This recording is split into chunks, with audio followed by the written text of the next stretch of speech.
ভাই দর্শক, আমি কিছু কথা বলতে চাই আপনাদের সামনে। বলার মধ্যে যদি কোনো ভুল হয়ে থাকে অবশ্যই ক্ষমা করে দেবেন। মানুষের ভুল হতে পারে বলার মধ্যে এবং চলার পথে, তো অবশ্যই মাইন্ড করবেন না কিছু। একটি হিন্দু লোক হাটে গরু বেচতে গিয়েছে।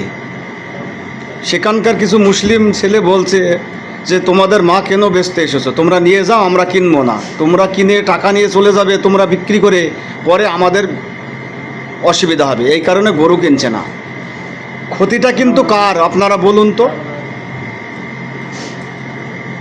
কত ব্যবসায়িক না খেতে না পেয়ে মারা যাবে, কথাটা মাথায় রাখবেন ভালো করে। আর গরু কারা বেশি পোষে এবং ভারতবর্ষে কত গরু হতে পারে এটা আপনারা খেয়াল করে দেখেছেন দর্শক? তো সরকার আইন পাশ করেছে, সে আইনকে সম্মত জানাই, আমরা সম্মান জানাই আইনটাকে, খুব ভালো আইন। মুসলমানরা এক হয়ে গেছে যে গরু আমরা খাবো না। অনেক জায়গায় সোশ্যাল মিডিয়ায় দেখছি আমরা যে গরু আমরা খাবো না। তো ঠিক আছে, গরুকে রাষ্ট্র পশু হিসাবে ঘোষণা করে দিক সরকার। এই আন্দোলনটা হিন্দু মুসলমান সবাই করেন, আপনারা নিশ্চয়ই বুঝতে পারছেন আপনারা কথাটা। আর এটা যদি না পারেন তাহলে আর কিছু বলার নেই। আগে হিন্দুরা বলতো, এখনও বলে যে গরু আমাদের মা হয়। তো ঠিক আছে, গরু আপনাদের মা হয়, সেই সম্মানের সাথে আপনারা গরুটাকে রাষ্ট্রীয় পশু হিসাবে ঘোষণা করতে বলুন সরকারকে। আর বিস্তারিত ভিডিওটা দেখুন, তাহলে বুঝতে পারবেন লোকসান কার। এ কথাটা বলতে আমি ভুলে গেছি, আপনাদেরকে বলে দিচ্ছি। সাধারণ খেটে খাওয়া মানুষের, সে হিন্দু হোক আর মুসলিম হোক, নেতা মন্ত্রী কিংবা পঞ্চায়েত প্রধান, পঞ্চায়েত মেম্বার, এদের ক্ষতি না, এদের ক্ষতি হবে না। কেন হবে না? কারণ এরা পয়সা পেয়ে যাবে, এদের সংসার চালানোর মতো ক্ষমতা আছে। কিন্তু সাধারণ জনতা, আমি আপনাদের বলছি, আপনাদের কি ক্ষমতা আছে বলুন? আপনারা একটা গরু বেচবেন, মেয়ের বিয়ে দেবেন, ছেলের বিয়ে দেবেন, খরচ করবেন, হাট বাজার করে আপনারা খাবেন, কিন্তু সেই জায়গায় আপনাদের পেটে লাথি মারা হচ্ছে। তবু কি করা যায় বলুন? সরকারের ঘোষণা মানতে হবে, সরকারের আইন বেখালাপ করা যাবে না।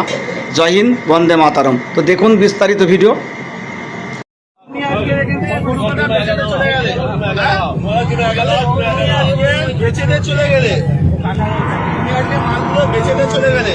আমাদের মুসলিম ভাইরা কিনলো, কিনে রাস্তায় খারাপ করে কাটলো, তোমরা নিয়ে চলে যাও।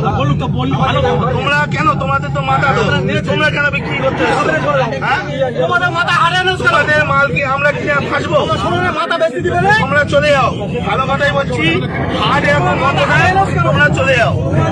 কেউ একটা ভালো কথা বলো, এনাদের কেউ একটা কিন্তু কোনো কথা বলবে না। উপরে বলুক, উপরে বলতে পারো, করে খাই, আমরাও করে খাই। এখন কথা হচ্ছে ওনাদের মাথা, ওনারা বেঁচে দিচ্ছে, আমাদের মুসলিম ভাইরা কিনছে, কিনে ফেসে যাচ্ছে, ওনারা টাকা টেনে বাড়ি চলে যাচ্ছে, আর কিন্তু কোনো সমস্যা নেই। সুতরাং কেউ একটা এদের কোনো কথা বলবে না, এনারাও করে খায়। কিন্তু তোমরা মানে কাকা নিয়ে বাড়ি চলে যাও। সরকার যতক্ষণ না নির্দেশ দিচ্ছে কি হবে, কেউ করে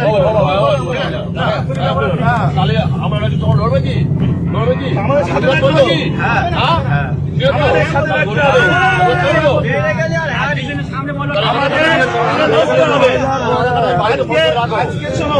আজকে ভারতবর্ষে এই গরু এক্সপোর্টে ইন্ডিয়ার দ্বিতীয় নম্বরে, আর আমরা আজকে করছি অপরাধ আমরা করে ফেলেছি।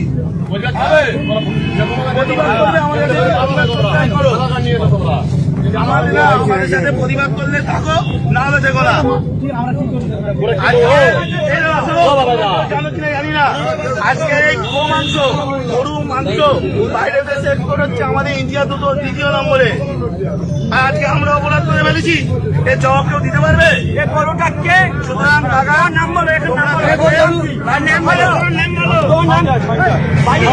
সঞ্জয়